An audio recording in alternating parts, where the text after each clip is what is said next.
Alrighty, boys, it's time for the mega guide. I know I'm way late to the party on this one, but it's here now, so we're going to do it. We're going to cover every aspect of Daiyan and her kit that you could possibly imagine. We're going to go over her skills, her abilities, weapon attachments, segments, shoe size, you name it, we're going to cover it. So, with that, let's get into it. Let's not waste too much time. Well, it's going to be a long video, so buckle in, and, well, I need one of these for sure. I'm just gonna go ahead and get that prepped.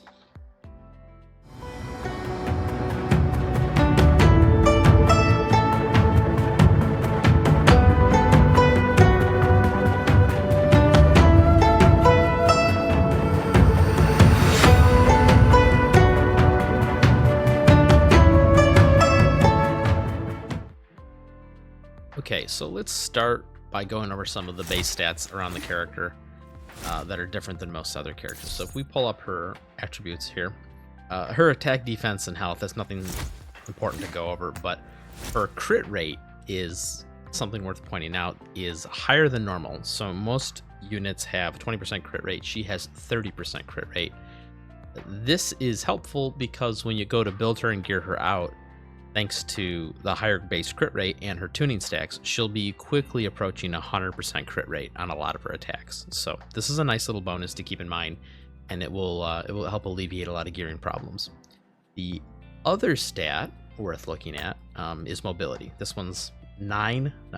Once again, her having high mobility is not going to surprise anybody. This is kind of what she's known for.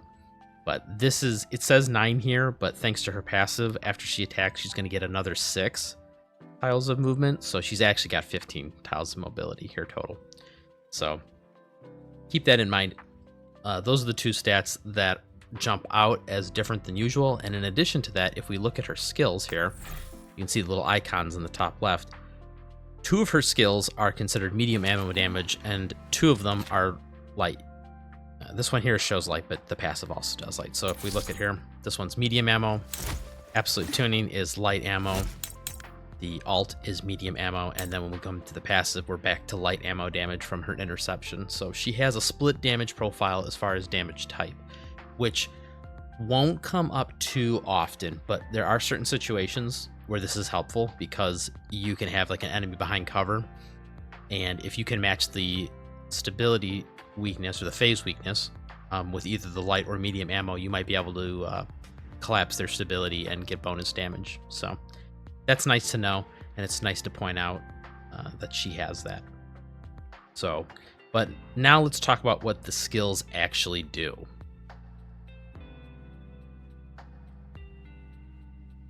So her entire kit revolves around building these stacks of tuning. So we come here and look at what tuning does. Tuning is going to increase the crit rate and the crit damage of her attacks, stacking up to 10 times. So, and then after she attacks something, she's going to get 6 tiles of extra movement, like I had mentioned before. Now, she's always going to have at least 1 stack, because when her turn starts, she gets 1 stack. But a lot of her skills and abilities interact with this, depending on how many stacks you have. So let's start with her passive. She's going to get the 1 every turn, and then she'll also get a point of confectance along with it. After she's gotten the point of confectance and the tuning stack, when she attacks an enemy, if they're not protected by cover, she's going to get another point of confectance. So, assuming that you're using her correctly and attacking enemies that are not protected by cover, you're going to get 2 points of confectance every turn and a tuning stack. The second half of her passive here is talking about if you manage to keep multiple stacks of tuning, whether they're permanent tuning, which we'll talk about in a second, or just normal tuning stacks, she'll launch a counterattack. But it's similar to how macchiatos work, where it's actually an interception. So the enemy will walk up, target her, and she will attack them before they actually do their damage. So she can kill someone who attempts to attack her without actually taking any damage back. So, but you need to have 3 stacks or more in order for that to trigger. But once again, it is actually a pretty powerful counterattack. 150% is way higher than most other counterattacks in the game. A lot of the counterattacks in the game tend to be around like 80-ish% damage. So this one packs quite a punch, even if it is only once per turn. And they have to target her directly. Can't be Can't be like an AoE attack or something. So, and then she gets another small passive bonus to her damage if she has more than 3 tuning stacks. So the whole point of the character is you want to stack tuning through a number of different ways, but she'll get them passively just for taking turns. And she'll be able to convert her confectants into tuning, which we'll talk about when we talk about her harmony skill. But the whole point of the character, stack lots of tuning, do big damage. So that's her passive. So then we kind of have an idea of what we're going to do with the character. So obviously the basic attack is just exactly what it sounds like, medium ammo damage for if it applies, but yeah, just normal attack damage, nothing special. So her first ability, Absolute Tuning here, this one does a couple different things. It cleanses a buff from the target, which is important because while you can cleanse like, attack buffs and stuff, ideally this ability is used to cleanse a defensive debuff on the target. So let's say you're fighting against like one of the bulwark type enemies that give themselves like increase their defense value by 100%. This ability would hopefully cleanse that off of them before she does damage, which would then allow the full amount of damage to go through instead of a reduced amount. And then the reason it says for every 3 stacks here cleanses an additional, that's from a fixed key. I'm gonna cheat. I should actually pull this off of her right now. So we'll take all of these off real quick.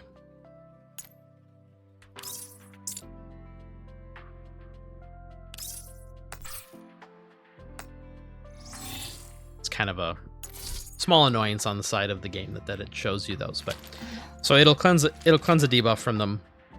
I'm sorry, it'll cleanse a buff from them, and it'll do a pretty hefty attack on them too. 150% attack is similar to a lot of other units' harder hitting attacks. So the downside is this ability does cost 1 confectance to use. So while you can spam it, because you will be getting, remember you get 1 confectance just for starting your turn, you'll always have enough to at least use the ability. You also kind of want to be building more than you're spending, because that will lead into her next skill, Ching Chang Harmony. So her second active skill pretty much allows you to trade in. It costs 4 confectants to use, and it allows you to trade in those 4 confectants points for 3 additional stacks of tuning, as well as another buff called Pitch Perfect. This buff says the next attack that you do, you will do additional stability damage to the target for the number of tuning stacks. So let's say we'll just start brand new turn. You got 0 stacks of tuning, your turn starts, you get 1 stack, you use Ching Chang Harmony, now you've got 4 stacks of tuning and Pitch Perfect.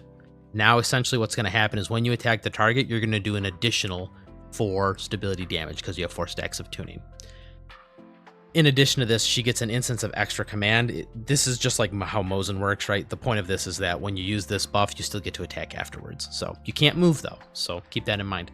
We'll show it in the gameplay section, but essentially you move up into position that you want to be in, then you use Ching Chang Harmony, then you attack the target, and then because you've attacked the target and you had tuning, you're going to get your free move afterwards. So, and now that brings us to the ultimate here. So the ultimate does is it lets you take all those stacks of tuning that you've been building up, it will cache them all in, and it'll do a couple different things. So by default, the ultimate is a 6-turn cooldown, but for every stack of tuning, you're going to reduce that by 1. So you can already tell the goal here is to cache in at least around 5 or 6 stacks of tuning, because that will essentially put the alt on either a 1-turn or 0-turn cooldown, so you can use it again right away. After you've attacked with it, and it does a pretty hefty amount of damage too, 190%, so it's a pretty heavy hitting attack.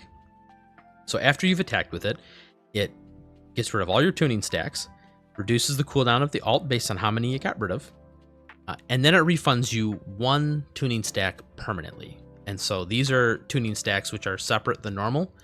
They function the same way. They still give you the 3% crit and crit damage, but they will never get dispelled. So when she uses her alt the next time, she will have, let's say, 1 permanent stack, and let's say she's got 5 normal stacks. She'll keep that permanent stack. And so this is kind of a permanent way to build the stacks more and more. So as the fight goes on, she's going to snowball greater and greater amounts of tuning stacks. Now there is a cap. You can see there it says permanently up to a maximum of 3. So you can never have more than 3 permanent stacks at segment 0. There's a segment later on that changes that, but we'll keep it the discussion for a normal basic Daiyan with no segments. So that's kind of how her skills all work in a nutshell. So you're going to want to use them to attack enemy targets that are not protected by cover, which will generate you extra convectance points. You'll want to use those extra convectance points that you are generating to use Ching Chang Harmony to give a ton of free tuning stacks. And then you'll want to cash those tuning stacks in either on her alt or hold on to them and just use it with her skills and her passive to do counterattacks.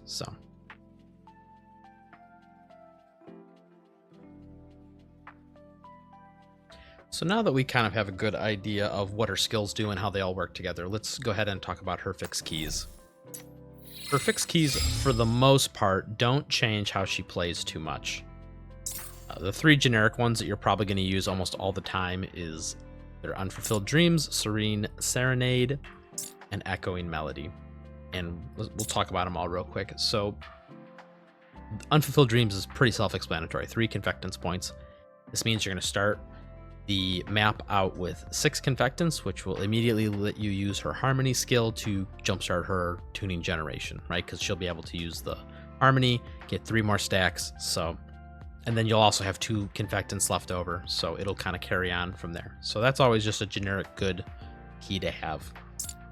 Serene Serenade, this one will almost always be true, because I can't think of a single enemy that has 9 or more mobility unless there's like some really extreme examples.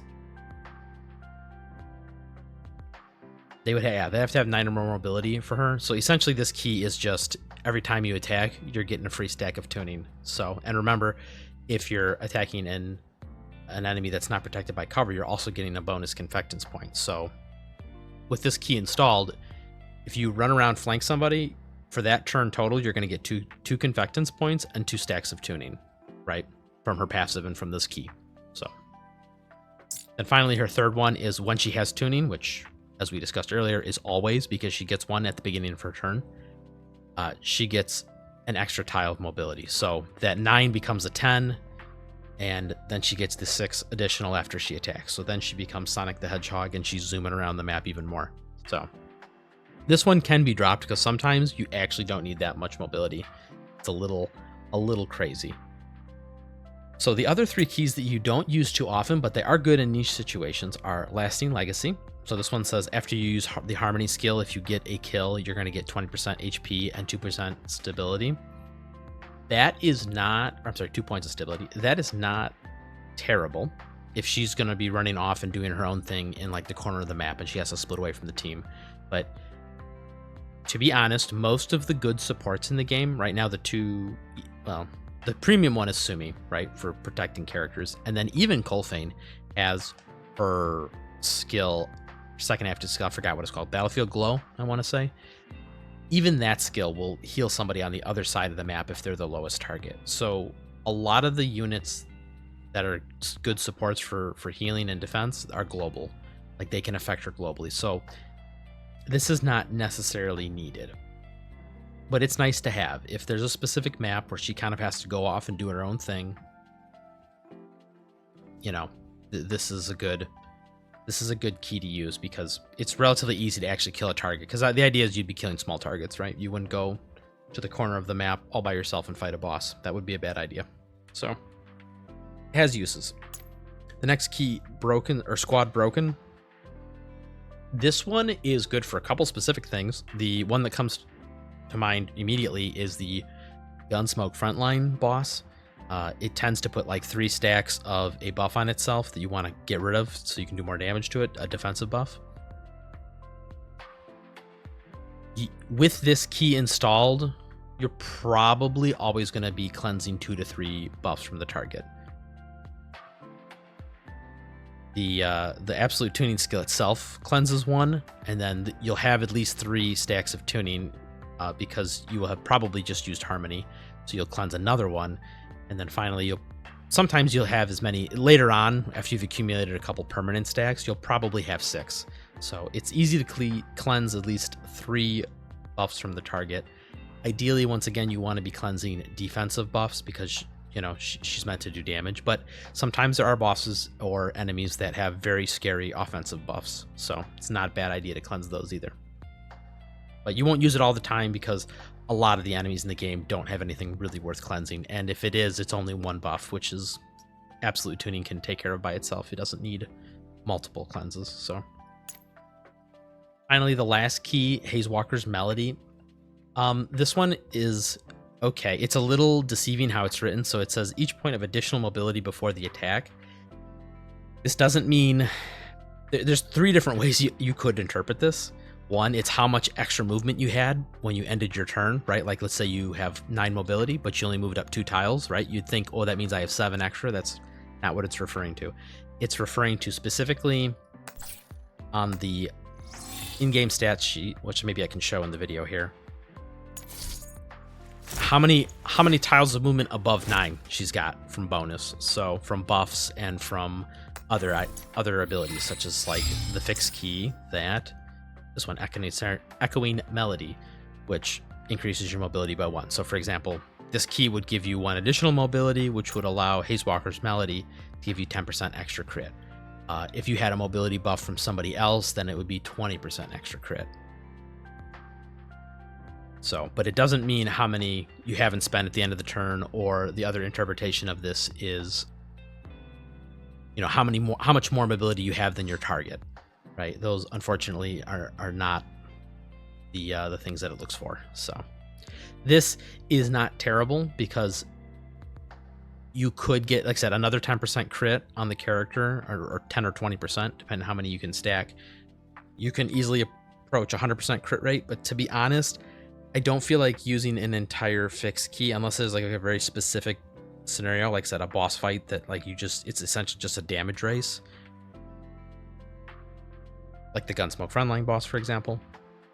You don't really need this much crit because she's already sitting, as we'll get to in the gearing section, like my Daiyan is nothing like super crazy.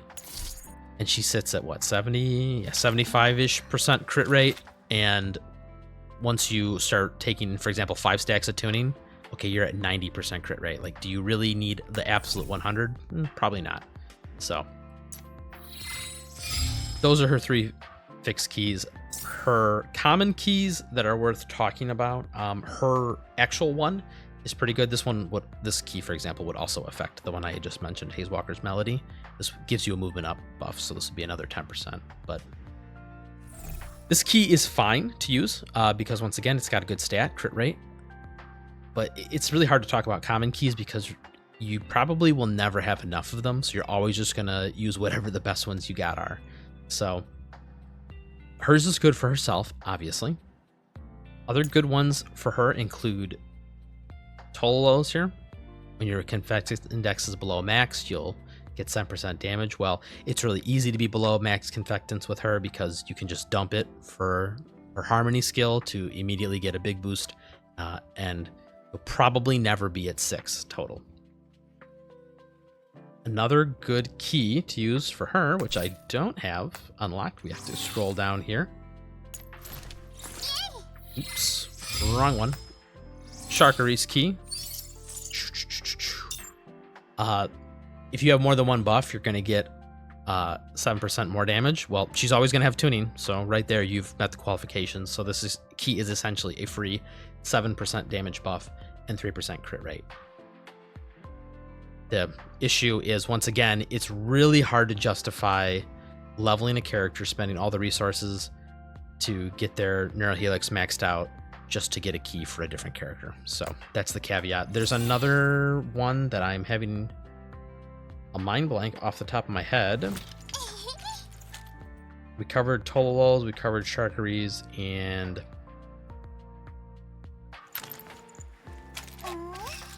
there's another key. I'm having a mind blank on who it is, but it also results in, the Vepli.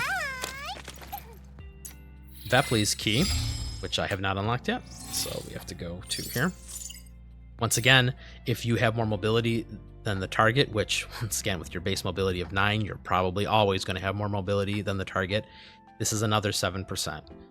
So Veplis plus Sharkeries, that's 14% extra damage, 3% crit, and 5% attack boost from those 3 keys. That's pretty solid. If you also throw in Tololos, that's another 7%. So you can get like a free 21% damage from these common keys. But the caveat is, like I said, it's hard to justify 18 info cores and a lot of resources just to get a key for a different character. So that's a big luxury thing, but it's worth noting. So that takes us through the keys. Next, let's talk about the weapon options and the attachments. For weapon options, obviously her custom weapon is probably the best fit for her, but it's not by a big margin. Really, all you care about for the weapon is just the raw stats that it's going to give her. So the trait doesn't really matter. This is going to give you, almost all the assault rifles have this trait. Her custom one is a slightly different trait. I'll put it up on the screen. But you don't really care about the trait for the weapons, and you kind of don't care about the calibration ability. If they fit the character, that's nice, but really all you want is raw damage. So the standout option among the 5 stars. So once again, a 5-star weapon will always outperform a 4-star, almost always. It's just because of the raw stat. The 5-star weapon that is kind of a standout for her, I'm using the Guerno here from the Battle Pass, but if you have the Planeta Tololo's custom weapon, that one works very well with her because A, it's got a lot of huge stats that are good for her, including crit damage, which she can easily take advantage of. But in addition to that, if we look at the passive on it, the calibration passive, she gets a lot of extra turns from her free movement. From Harmony skill allows her to get an extra command, so she can max out the requirement of this weapon very easily. So she can build up the stacks quickly to get all this bonus damage. Once again, if you want to use her custom one, it's just as good, if not better. It's slightly better, like straight numbers wise, but you know, that's a lot of extra tickets.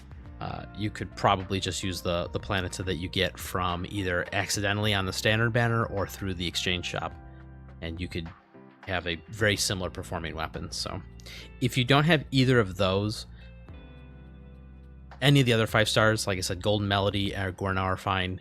And if you are in real dire straits and you're using a 4-star option, probably your best bets, which once again I'll throw up on screen here, are like the QBZ 191 and the Type 95 assault rifle. So, but once again, all you really care about are the stats on it. So whichever one of those weapons you can get that's like the highest level. The calibration rank can sometimes be helpful. So like I said, QBZ 191 is just a free 10% damage. So that leads us to attachments though. So attachments are relatively straightforward on her because she's a mostly damage dealing character. All you really need to worry about is the same damage stats that every character in the game wants, which is attack percentage, attack, crit rate, and crit damage. So you just try and get as many attachments as you can, and you try and max those out.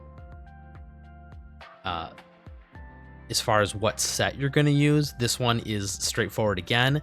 It's ballistic boost. Her entire set of skills and her entire damage profile is 100% physical. So this is a straight 20% damage increase for her. The downside is, this is actually not a bad set to farm for her because you can also use this set for Groza, who's 100% physical. And there's a couple other assault rifles that do pure physical damage. And same thing with the other attachments you get, which are for shotguns.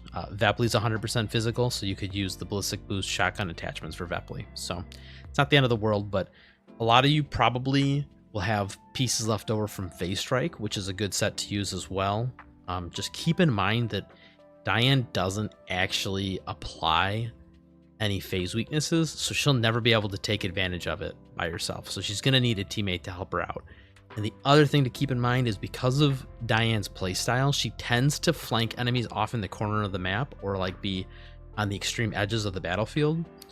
So there's a good chance that she's not by a teammate who's applying the phase strike debuff or the elemental debuff in any way. So for all intents and purposes, you really want to try and get a set of ballistic boost if you can. So, and then, yeah, you know, attack, crit rate, crit damage, all good. So, but yeah, it's pretty straightforward for her.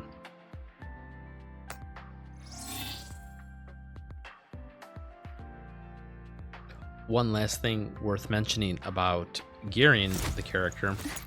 So you want to, like I said, you want to get crit and crit rate. If possible, you want to try and get this crit rate up to around 70 to maybe a little less than 80. So, and the reason why is because tuning can stack up to 10 times. Theoretically, you could get 30% crit rate from her buff, which would put her at 100%. So theoretically, any percent crit rate over 70 is kind of, quote, wasted. But most of the time, you're not going to be able to stack her fully to 10. You'll be using your alt, which will clear the stacks, and while it will grant you permanent stacks, it's kind of lowering the total amount every time you use it. And it just takes a little bit of time to get going. So having above a 70% crit rate is not bad, because it's going to put you into that like 85 to 95% range most of the time. But if you're like truly going to min-max, keep in mind that theoretically you could get 30% from tuning stacks. So that's just something to keep in mind. But it's a try and go for around 70%. That'll give you the most bang for your buck, and it's actually not too hard to build with attachments. So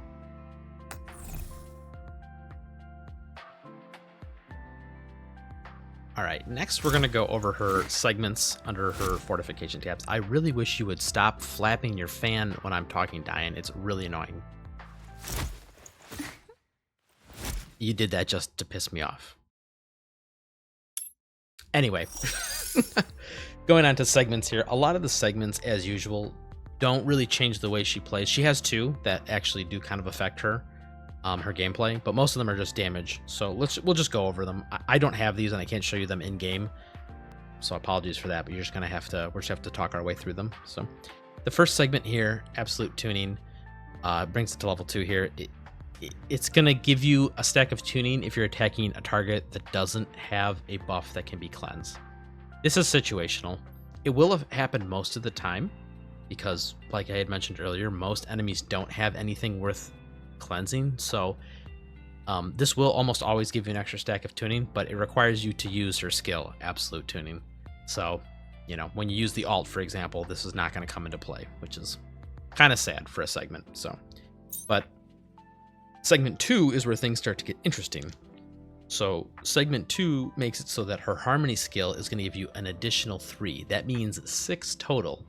So if you think about that and do the math, every time you use harmony, you can then alt immediately after and have a 0 turn cooldown on the alt. So you could open up a map by running up to an enemy, using harmony, getting 6 stacks of tuning, plus the one you get because you started your turn, alting somebody, going the turn after that, alting again immediately again because you had 0 turn cooldown. And so now you've built up 3 stacks of permanent tuning almost like immediately, right? 2 alts. Yeah, it just, and then from there on out, every single time you use the harmony skill, you can essentially alt for free and it'll have a 0 turn cooldown. So it lets her snowball like crazy, in addition to the fact that, yeah, you're also getting a ton of extra crit rate and crit damage. So, and it gets really crazy with her next segment. This one makes it so that her alt, the number of permanent stacks you can have on the character, goes from 3 to 6. Now this is huge for obvious reasons. The second you can hit that 6 permanent stacks, you can just literally hit your alt every single turn because it'll never have a cooldown. This can get kind of wild because essentially the character turns into a machine gun because you're going to be dumping 190, right? Does it say? 190% attack on the enemy, on whatever enemy you want, every single turn. And then anytime you manage to squeeze a harmony in there for extra crit and crit damage, you'll also have like pitch perfect, right? Which will also shred even more. So she gets kind of crazy with this one. So those two segments 2 and 3 kind of let her pop off. And having 6 permanent tuning stacks is just, it's wild just from a damage perspective too, right? Like that's 18% crit and crit damage just permanently all the time. And like I said, it doesn't even take that long to stack up because segment 2 is going to give you so many stacks when you use harmony. The alt will like immediately be off cooldown, so you're going to be getting permanent stacks like crazy. Segment 4, if the tuning stacks is greater than 5, which is not that hard to do, especially since once again that means you also have segment 2, which means when you harmony you'll have more than you'll have 7 stacks no matter what. This just increases the damage though of the passive, right? So once again, this doesn't really change how she plays. It's just bigger numbers. Same thing with number 5, segment 5 here.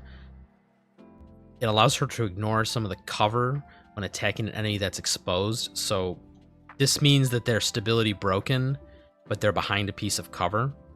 So they would get the whatever, let's say they're hiding behind a half wall that's 30% cover reduction. Even though they don't have any stability, they still get that 30%.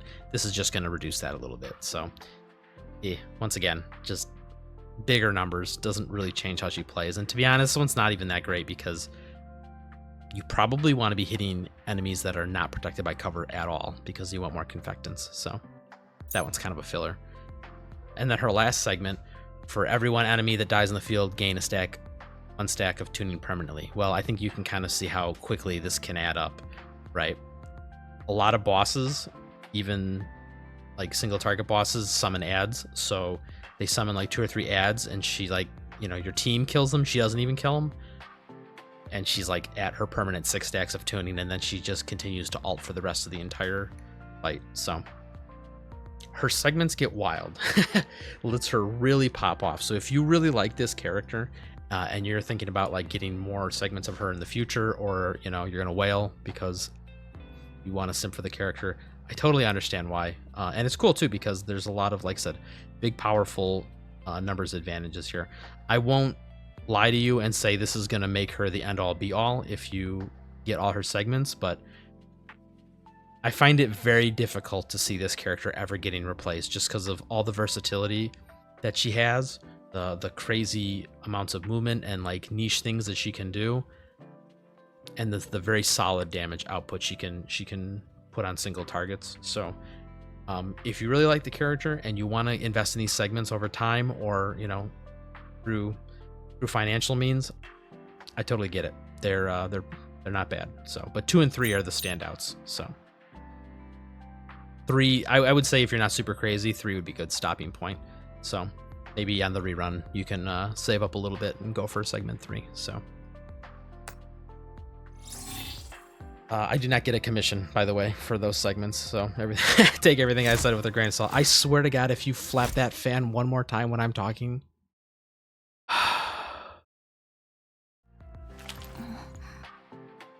That was a long guide. I'm glad that's over. Oh, the gameplay section. I forgot.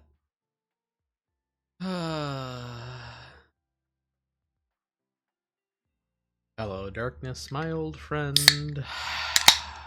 All right, let's get to it.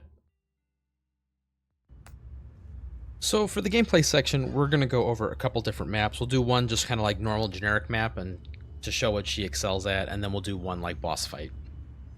So I picked this map. This is a pretty good exhibition of what she can do. So in this map, the right side is kind of quarantined off. There's like a little wall here which you can destroy.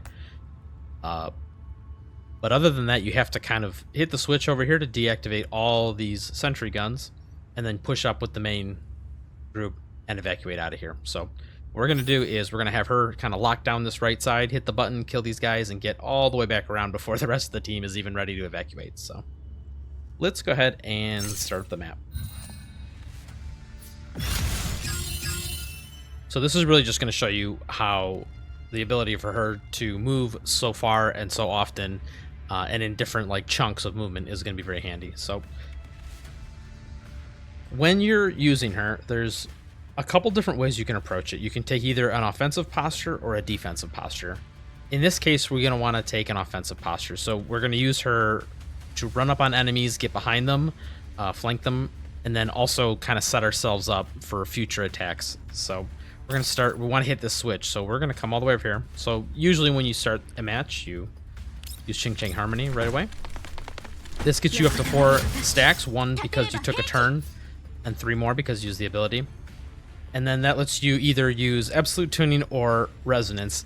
Now, if you use Resonance, it's only going to go onto a 2-turn cooldown because you've only got 4 stacks. So you won't be able to use it again right away. And in addition to that, it's going to clear your stacks and give you 1 permanent, which means you won't have enough to counterattack. So usually on the first turn, I like to just use Absolute Tuning. That does a ton of damage, gives you another stack, and now mostly you're going to end your turn with enough stacks to counterattack. So we'll press this button.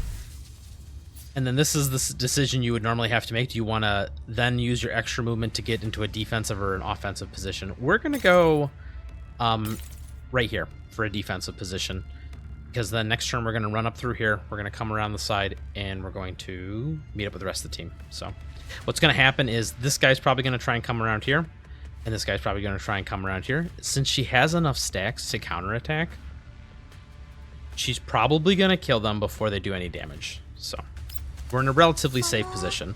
They would both have to flank completely around us to get any sizable amount of damage in. So, all right, I'm going to move the rest of the team here on the left. I'm going to use the magic of video editing to kind of speed through the rest of this.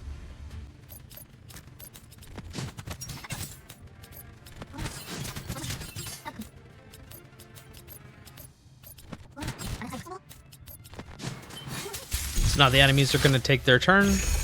And you'll see if one of these guys approach her. We gotta wait for all these guys on the left here to go and swarm my Tolol here. I'm gonna slow it down here. Oh man, they're really ganging up on her.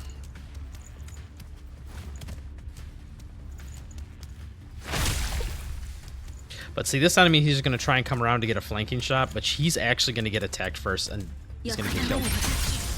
Well, he won't get killed, because I didn't crit, but...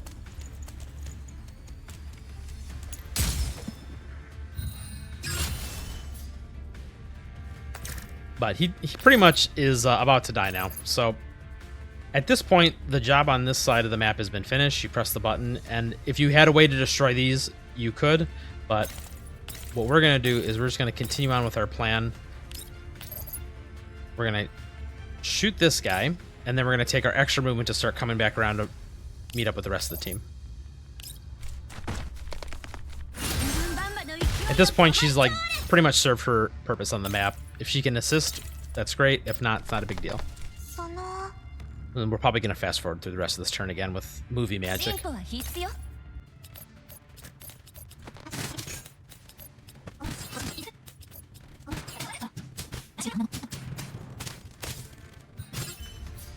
So, now in this next turn here, we're just going to play cleanup. We can have Daiyan come either all the way up here to help, but I think we have to finish this guy off just to make a point. So, we'll just use an ult. Doesn't really matter here. She's maxed out on her stacks at 10, so she might as well dump them so that next turn she can use Harmony to get them all back again. So, we'll have her move up.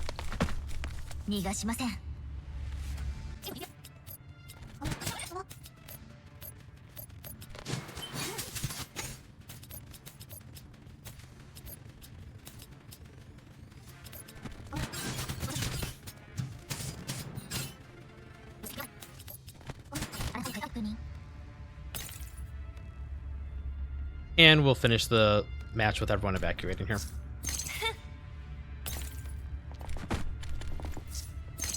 Interesting point to note. Oh, well, it looks like Sumi's going to be the last one to get out, but something you could do, assuming Sumi had made it, because of how her movement is split up into different halves, you can come here.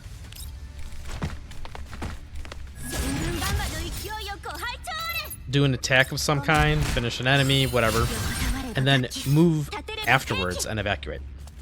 So if Sumi wasn't left here, the mission would be over. We could finish it one turn earlier than we're going to. But it's nice to note that for random objectives and whatnot, where you want to like do multiple things, most other units would have to either attack or evacuate, but she can do both. So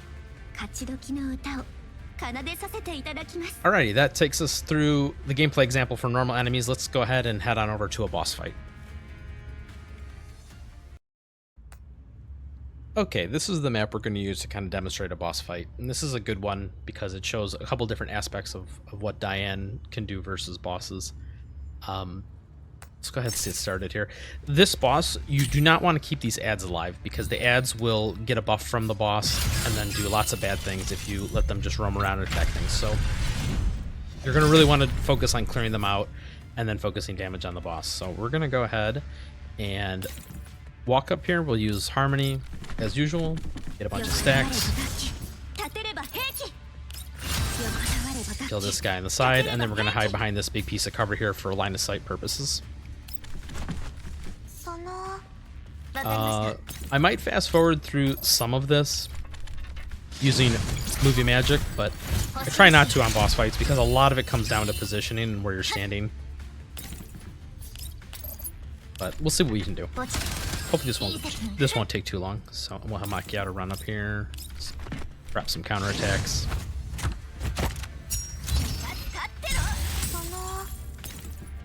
And then Sumi, yeah, you throw some ice. So the boss is probably going to attack no one of import. Probably Sumi or Macchiato. But they're in cover, so it'll be fine.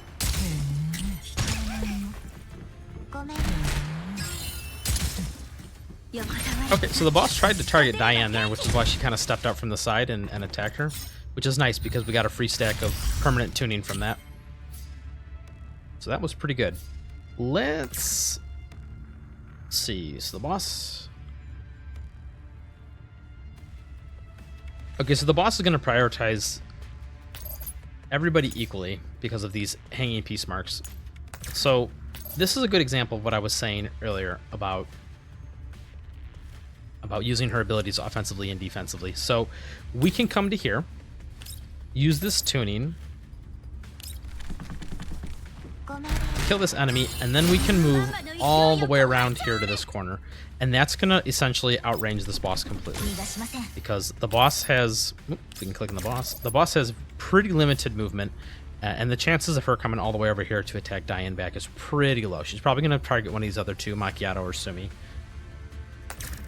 So that's going to allow us to get in a better position. Let's see. We want to do that. Let's just put a little more extra damage on the boss.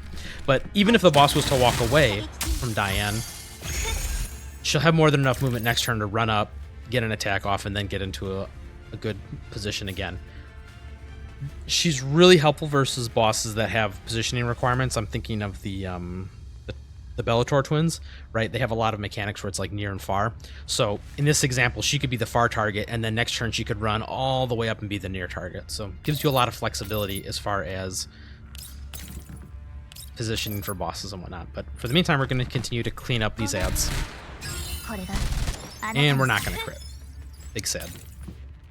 But he is stunned, so that's one less turn. We'll have to worry about him. Let's go ahead and do that.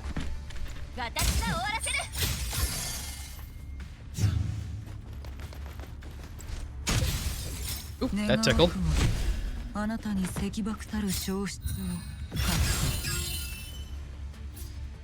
So, let's see, where can we stand with Sumi? Maybe just right where she's at.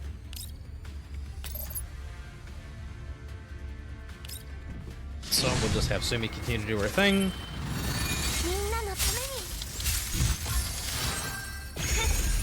So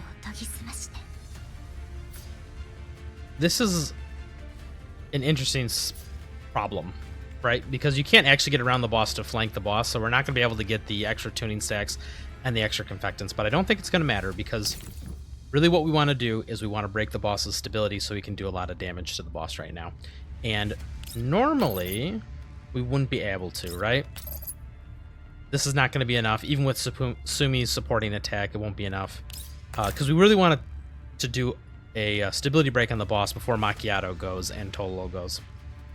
But what we can do is bring Daiyan here. We can use her Harmony to give her the Pitch Perfect buff. Now, it's being kind of wasted because she's already at max stacks, essentially. But it's going to give us that stability shredding buff from Pitch Perfect, which means now when we ult, it's going to completely strip the stability off the boss. And this is going to make the boss vulnerable to Daiyan's attacks. We can check, so the boss could at best get over to here. So if we go stand right here, we'll totally be protected. And that lets us pick what we want to do with the rest of the team. So while I'm tempted to run right up next to her and shoot her, that's not a smart idea. So let's go ahead and do that.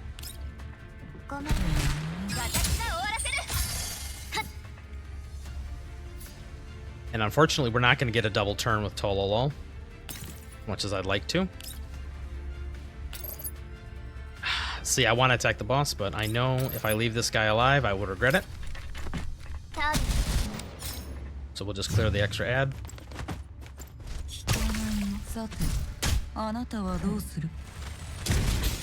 Ooh, that tickled too. But now we finally kind of gotten to the point where we can surround the boss and kill her. So let's do a big ult here to do a bunch of extra damage.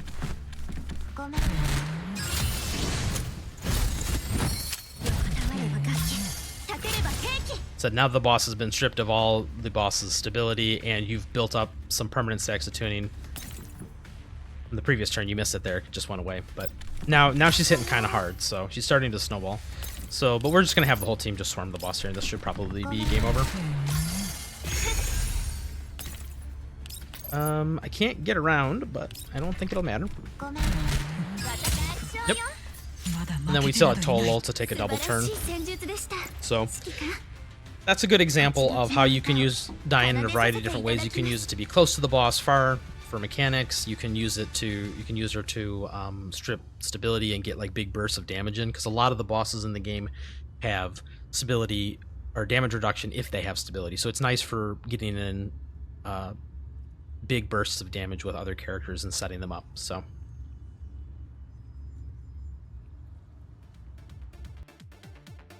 And with that, we've finally made it to the real end of the guide. Thank you all for watching. I hope that you learned something. I had a lot of fun making this guide, even though it took a little longer than I had originally anticipated, but that's part of the learning process. So hopefully in the future I can get these out in a more timely fashion. But with that, I look forward to seeing you guys in the next one. Thanks for watching. And if you are not busy on Friday nights, I do a stream, Friday Night Frontline. So join me on YouTube.